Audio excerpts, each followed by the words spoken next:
दोस्तों आज के वीडियो के अंदर हम सीखेंगे कि निम्न दशमलव संख्याओं को हम p बाई क्यू के रूप में कैसे अपन लिख सकते हैं। बहुत ही आसान तरीके से मैं आपको सिखाऊंगा। 3 एग्जाम्पल मैंने यहाँ पे लिए हैं। जो फर्स्ट है वो 0.3 पे ये जो साइन लगा रखा है इसको अपन क्या कहते हैं, बार कहते हैं। इस साइन को क्या कहते हैं, बार कहते हैं। इसका मतलब बताऊंगा कि इसका क्या अर्थ यहाँ पे होगा। दूसरा एग्जाम्पल है वो 0.35 पे बार है। तीसरा एग्जाम्पल बहुत ज़्यादा इम्पोर्टेंट है। फर्स्ट और सेकंड एग्जाम्पल आपसे भी बन जाएगा, लेकिन थर्ड एग्जाम्पल आपसे नहीं बनेगा। तो इस थर्ड वाले एग्जाम्पल को समझना बहुत ही ज़्यादा क्या है, इम्पोर्टेंट है। तो चलो मैं आपको बताता हूँ कि किस प्रकार से अपन इसको p बाई क्यू के रूप में अपन चेंज करेंगे। बहुत ही आसान तरीका बताऊंगा। तो मैं पहले एक नंबर को सिंपल बनाता हूँ कि 0.3 पे बार। देखो ये 0.3 पे क्या दे रखा, बार दे रखा है। तो बार क्या बताता है, पुनरावृत्ति को बताता है कि इस अंक की क्या हो रही है, पुनरावृत्ति हो रही है। यानी हम इसको कैसे लिख सकते हैं, इसको ऐसा भी लिख सकते हैं 0. फिर 3 की बार बार क्या हो रही है, पुनरावृत्ति हो रही है। ऐसा हम इसको क्या कर सकते हैं, लिख सकते हैं। तो मैं क्या करूंगा, इस वैल्यू को किसके इक्वल मान लूंगा, x। माना x बराबर कितना है हमारे पास, 0.333। इस टाइप से ये क्या हो रही है, पुनरावृत्ति हो रही है। और इसको हम क्या कह देंगे, समीकरण नंबर 1 कह देंगे। इसको हम समीकरण कितना बोल देंगे, 1 बोल देंगे। अब हमें क्या करना है, दोनों पक्षों को, जो दोनों पक्षों को अपन क्या करेंगे, 10 से गुना करेंगे।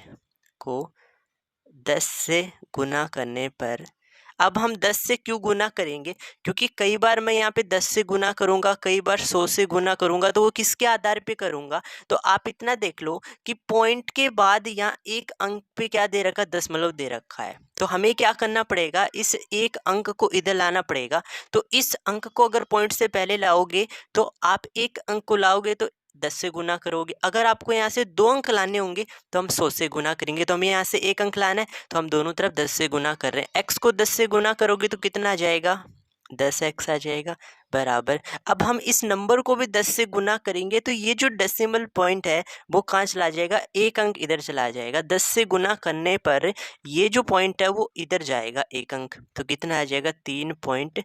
उसके बाद ये 3 3 इस प्रकार से कंटिन्यू चलता रहेगा। और इसको हम क्या कह देंगे, समीकरण 2 कह देंगे। ओके। अब आगे क्या करना है कि आपको समीकरण 1 और समीकरण 2 में पॉइंट के बाद की जो संख्या है वो समान दिख रही है क्या। देखो यहाँ पे भी पॉइंट के बाद 3 3 3 की ऐसा अपन नोट कर रहे हैं, और यहाँ पे भी अपन पॉइंट के बाद 3 3 3 ऐसा अपन नोट कर रहे हैं। यानी दोनों इक्वेशन में पॉइंट के बाद की संख्याएं बराबर हैं। तो इसके बाद हमें क्या करना पड़ेगा, जो समीकरण 2 है, समीकरण 2 में से हम किसको घटा देंगे, समीकरण 1 को घटा देंगे। समीकरण 1 को घटाने पर, घटा दो। घटाने का तरीका यही रहेगा कि हम जो बायां पक्ष होगा उसमें से बाएं पक्ष को घटाएंगे और दाएं पक्ष में से दाएं पक्ष को घटाएंगे। तो समीकरण 2 का बायां पक्ष कितना, 10x है। इस 10x में से हम समीकरण 1 का बायां पक्ष घटा देंगे, x घटा देंगे, इक्वल टू समीकरण 2 में ये कितना है, 3.333 ऐसा रिपीटेशन हो रहा है। इसमें से हमें कितना माइनस करना होगा, 0.333 ऐसा यहाँ रिपीटेशन हो रहा है। 10x में से अपन 1x घटा देंगे तो कितना आ जाएगा, 9x आ जाएगा बराबर। अब देखो पॉइंट के बाद का नंबर क्या है, दोनों में समान है, तो घटाने पर 0 आ जाएगा। और हम इस 3 में से 0 घटाएंगे तो यहाँ क्या आ जाएगा, 3 आ जाएगा। हमें यहाँ पे x का मान निकालना है, तो 3 भाग, यानी x इसके साथ गुना में, इसको इधर भेजोगे तो कहाँ आ जाएगा, भाग में आ जाएगा। इसको हम थोड़ा सा सरल कर लेंगे तो 3 एकम 3 और 3 3 कितना आ जाएगा, 9 आ जाएगा। यानी हम p बाई क्यू के रूप में जो 0.3 पे बार था उसको अपन कितना लिख देंगे, 1/3। यही हमारे इस क्वेश्चन का क्या आ जाएगा, आंसर आ जाएगा। मैं फिर बता दूं, फर्स्ट और सेकंड जो एग्जाम्पल था वो हर कोई स्टूडेंट बना लेगा, लेकिन जो थर्ड वाला एग्जाम्पल है वो आप नहीं बना पाओगे। तो उस एग्जाम्पल को ही आपको समझना बहुत ज़्यादा इम्पोर्टेंट है। तो आप इस वीडियो को एंड तक ज़रूर देखें और थर्ड एग्जाम्पल को आप समझें, बहुत ज़्यादा इम्पोर्टेंट वो एग्जाम्पल रहेगा। चलो मैं आपको 2 नंबर बताता हूँ, फिर अपन 3 नंबर पे चलेंगे।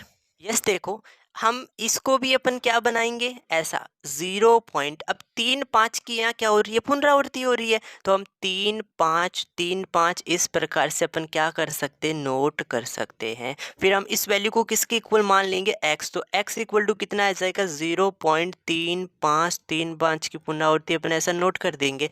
अब इसको मैं क्या कह दूंगा, समीकरण नंबर 1 कह दूंगा। अब आपने एग्जाम्पल 1 देखा था, उसमें मैं क्या कर रहा था, दोनों पक्ष को 10 से गुना कर रहा था। यहाँ पे मुझे दोनों पक्षों को किससे गुना करना पड़ेगा, 100 से गुना करना पड़ेगा। क्यों गुना करना पड़ेगा, क्योंकि ये बार है वो कितने अंकों पे है, 2 अंकों पे है, तो मुझे इन दोनों अंकों को दशमलव से पहले लाना होगा। तो अगर मैं इस दशमलव को ये 2 अंकों के बाद लाऊंगा, तो मुझे इसको भी किससे गुना करना पड़ेगा, 100 से, और इसको भी किससे गुना करना पड़ेगा, 100 से। आ गया आपको समझ में कि मैं 100 से क्यों गुना कर रहा हूँ, क्योंकि अगर मैं 10 से गुना करूँगा तो ये दशमलव पॉइंट है वो यहाँ आएगा। क्या इसके बाद जो दशमलव पॉइंट के बाद जो नंबर बचेगा, क्या वो इसके इक्वल होगा, नहीं होगा। तो हम क्या करते हैं, दोनों पक्षों को 100 से गुना करेंगे। तो यहाँ लिख देता हूँ, दोनों पक्षों को 100 से गुना करने पर, गुना कर देता हूँ। x को 100 से गुना करूंगा तो कितना आ जाएगा, 100x आ जाएगा, इक्वल टू इसको 100 से गुना करूंगा तो ये 2 अंक के बाद चला जाएगा, यानी 35 पॉइंट क्या आ जाएगा, 35 35, इस टाइप से ये चलता रहेगा। इसको हम समीकरण क्या कह देंगे, 2 कह देंगे। और आपका आंसर सही, यानी आप जो मेथड अप्लाई करे वो सही कर रहे हो या गलत, इसको चेक करने के लिए मैंने क्या बताया कि समीकरण 1 व समीकरण 2 में दशमलव के बाद हमारे पास क्या होने चाहिए, डिजिट समान होने चाहिए। तो समान है, देखो 35 35 इस टाइप से क्या हो रहा है, इक्वल चल रहा है।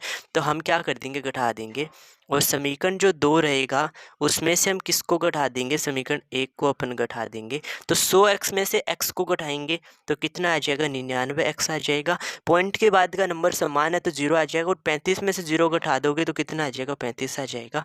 तो हम यहाँ से x का मान निकाल लेंगे, जो 35 बटा कितना आ जाएगा, 99 आ जाएगा, और यही क्या आ जाएगा, p बटा क्यू रूप आ जाएगा। तो सभी स्टूडेंट को दोनों एग्जाम्पल समझ में आ गए होंगे। अब अपन डिस्कस करेंगे 3 नंबर एग्जाम्पल जो बहुत ज़्यादा इंपॉर्टेंट है। समझिए अपन उसको कैसे p बाई क्यू के रूप में नोट करेंगे। यस देखो, अगर मैं इसका बार हटा के लिखूंगा तो मैं इसको क्या बताऊंगा, 4 पॉइंट, फिर 3 पे बार नहीं है, बार किस पे, 2 पे, तो मैं ऐसा शो करूंगा। रिपीटेशन मैं किसकी करूंगा, ओनली 2 की रिपीटेशन करके लिखूंगा। सभी स्टूडेंट को समझ में आया। अब मैं इसको किसके इक्वल मान लूंगा, x के इक्वल मान लूंगा। तो x इक्वल टू कितना है, 4.32222, इस टाइप से मैंने ये नोट कर दिया। और इसको मैं समीकरण क्या कह देता हूँ, 1 कह देता हूँ। अब हमें सोचना पड़ेगा कि हम 10 से गुना करें, 100 से गुना करें, या किसे गुना करें। तो तुम समझो इस बात को कि हमें सबसे पहले क्या करना पड़ेगा कि जिस नंबर पे बार नहीं है, देखो एक ऐसा डिजिट अंक 3 है जिस पे बार नहीं है, तो पहले अपन क्या करेंगे, इस 3 को पहले लाएंगे, यानी इस 3 को दशमलव से पहले लाएंगे। तो एक अंक को लाना है तो हमें पहले 10 से गुना करना पड़ेगा। तो मैं यहाँ लिख दूंगा, दोनों पक्षों को अपन किससे गुना करेंगे, दोनों पक्षों को 10 से गुना करेंगे। अगर 10 से गुना करेंगे तो x को भी 10 से गुना करेंगे तो कितना आ जाएगा, 10x आ जाएगा, इक्वल टू इसको 10 से गुना किया तो ये पॉइंट एक अंक के बाद इधर चला जाएगा, यानी कितना आ जाएगा, 43.222, इस टाइप से ये आ जाएगा। और इसको हम समीकरण कितना नंबर दे देंगे, 2 नंबर दे देंगे। अब क्या हम इसके बाद समीकरण 2 से समीकरण 1 घटा सकते हैं, नहीं घटा सकते। क्यों नहीं घटा सकते, क्योंकि यहाँ पे पॉइंट के बाद 2 2 2 की रिपीटेशन हो रही है, और यहाँ पे पॉइंट के बाद 3 2 2 की रिपीटेशन हो रही है। तो मैंने क्या कहा था, घटाएंगे अपन तब जब पॉइंट के बाद हमारे पास अंक या संख्या क्या होनी चाहिए, समान होनी चाहिए, तभी अपन घटा पाएंगे। तो हमें क्या करना पड़ेगा, इक्वल बनाना पड़ेगा। तो इक्वल बनाने के लिए हम क्या करेंगे, इस 1 2 को इधर और लाएंगे, तो एक अंक को अपन और इधर लाएंगे तो हमें 10 से और गुना करना होगा, यानी जो समीकरण 2 है इसके दोनों पक्षों को अपन क्या करेंगे, 10 से गुना करेंगे। दोनों पक्षों को अपन क्या करेंगे, 10 से गुना करेंगे। और अगर हम 10 से और गुना कर देंगे तो 10x को 10 से करोगे तो यहाँ तो कितना बन जाएगा, 100x बन जाएगा, इक्वल टू अब अपन इसको 10 से और गुना कर दूंगा तो ये पॉइंट एक अंक इधर और चला जाएगा, यानी इधर बन जाएगा 432, फिर पॉइंट आ जाएगा, फिर यहाँ पे 2 2 की रिपीटेशन वापस से कंटिन्यू चलती रहेगी। और इस इक्वेशन को हम समीकरण कितना दे देंगे, 3 दे देंगे। अब आप समीकरण 2 व समीकरण 3 को देखो कि पॉइंट के बाद यहाँ पे भी हमारे पास वही नंबर आ रहा है जो पॉइंट के बाद यहाँ पे चल रहा था। तो अब अपन इस समीकरण 3 में से समीकरण 2 को घटा के लिख सकते हैं। तो आप यहाँ लिखेंगे समीकरण 3 में से किसको घटा दोगे? समीकरण 2 को घटा दोगे। और जब आप समीकरण 3 के बाएं पक्ष में से बाएं पक्ष को और समीकरण 3 के दाएं पक्ष को समीकरण 2 के दाएं पक्ष में से घटा दोगे तो 100x है। इसमें से कितना घटाना पड़ेगा? 10x घटाना पड़ेगा। तो 100x में से 10x घटा दोगे तो कितना आ जाएगा? 90x आ जाएगा। फिर यहाँ पे पॉइंट के बाद हमारे पास समान है तो ये तो 0 बना देगा। हमें इस 432 में से कितना घटाना होगा? 43। यानी 432 में से हम कितना घटा देंगे? 43 घटा देंगे तो कितना आ जाएगा? 90x बराबर, जब 432 में से 43 घटाया तो घटा लो, 432 में से हमें कितना घटाना है? 43 घटाना है। तो 12, 2 में से 3 नहीं घटेगा, हासिल लाएंगे तो 12 बन जाएगा। 12 में से 3 घटाएंगे तो 9 आ जाएगा। एक कम करोगे तो 12, 12 में से वापस से 4 कम करोगे तो 8 आ जाएगा। एक कम कर दोगे तो 3, तो 300 कितना आ जाएगा? 89 आ जाएगा। हमें यहाँ x का मान निकालना है तो 389 डिवाइड बाई क्या आ जाएगा? 90 आ जाएगा। तो हमारे पास इस 4.32 पे जो बार था उसको हम p बाई क्यू के रूप में ऐसे लिख सकते। अगर हम इस फ्रैक्शन को, इस भिन्न को अपन सरल कर सकते तो सरल फॉर्म में बना लेंगे। अदरवाइज हमारा आंसर क्या आ जाएगा? यही हमारा क्या आ जाएगा? आंसर आ जाएगा। तो सभी स्टूडेंट को समझ में आ गया होगा कि किस प्रकार से अपन इस टाइप का अगर हमें भिन्न दे दे, दशमलव संख्या दे दे, तो उसको अपन कैसे किस में बना सकते हैं? p बाई क्यू के रूप में अपन बना सकते हैं। जिस भी स्टूडेंट को समझ में नहीं आया है तो आप मुझे कमेंट करके ज़रूर बताना।